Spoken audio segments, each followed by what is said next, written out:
Kapwa aminado ang House Prosecution Team at kampo ni Vice President Sara Duterte na posibleng lalagpas sa 3 buwan ang impeachment trial. Ito ang iginiit nila sa pagpapatuloy ng pre-trial conference ng impeachment court ngayong Lunes, June 22. If I will consider the number of witnesses and exhibits of both parties, mukhang hindi kakayanin ng hanggang September lang. Sa tingin ko, 3 months is a bit tight, no? But so we agree on that point. Tingnan lang po namin. I think both sides naman po, talagang we're trying to speed things up. It will depend on the number of witnesses they will be presenting. It will depend on yung pace. Ayon sa bagong talagang legal spokesperson ng prosecution team na si Jay Tolosa, 62 araw ang hiningi ng kanilang kampo para ipresenta ang ebidensya at mga testigo. Sa defense team naman, hindi bababa sa 30 araw. If the court would allow us to present, for example, 2 witnesses per day, then it will be shorter. Gayunpaman, impeachment court pa rin ang magtatakda kung hanggang kailan ang paglilitis. Sa usapin naman ng pagkakasunod ng paglalatag ng ebidensya, nais ng Kamara na ihuli ang umunoy hindi maipaliwanag na yaman ni Duterte. Nakasentro ito sa Statement of Assets, Liabilities and Net Worth ng BICE. Umunoy bilyon-bilyong pisong bank transactions nilang mag-asawa, pati na sa kanilang tax records na hindi binuksan sa pagdinig ng House Justice Committee.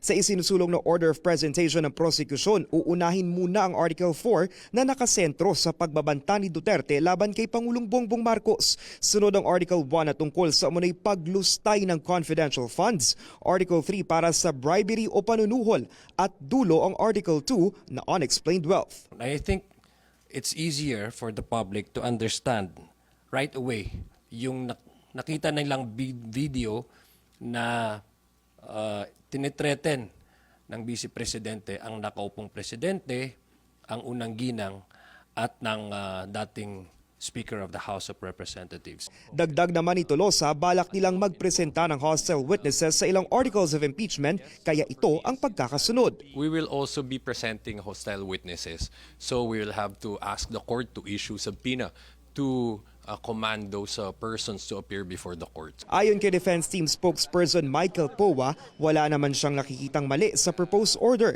Ang hiling lang daw ng Defense Team, masabihan sila kung alin ang uunahin. Sa usapin naman ng mga testigo, sabi ng prosekusyon, nasa 51 ang common witnesses nila sa defense o mga testigong parehong nakalista sa pre-trial brief. 16 raw dyan ang pinangalanan, 35 ang unnamed. Tumanggi naman si Powa na idetalye kung bakit nasa 77 ang kanilang inlistang testigo. Kasama rin sa isinumite ng prosekusyon sa korte ang komentong layong pagpaliwanagin ang defense kung bakit, quote, inadopt ang ilang witnesses ng mga taga-usig. Sabay naman kaming nag-submit ng pre-trial brief, no? So I don't see why it's being called mirroring or adopting. Samantala, pinabulaanan din ni Senate Secretary at Clerk of Court Renato Bantug ang mga ulat na may tensyon at, quote, nilamon ng buhay sa unang araw ng pre-trial. Nothing unusual, nothing extraordinary. Ayon kay Bantug, hindi natapos ang pre-trial ngayong araw dahil sa dami ng mamarkahang ebidensya na isinumite sa korte. Sa Article 1 pa lang daw kasi na nakasentro sa umunoy paglustay ng confidential funds si Duterte, nasa 4,000 na ang dokumento. Target ng korte na sa June 25 ibaba ang pre-trial order na magiging gabay sa paglilitis ni Duterte simula July 6. Para sa mga impormasyong napapanahon at on-demand, Lance Mexico, Newswatch Plus.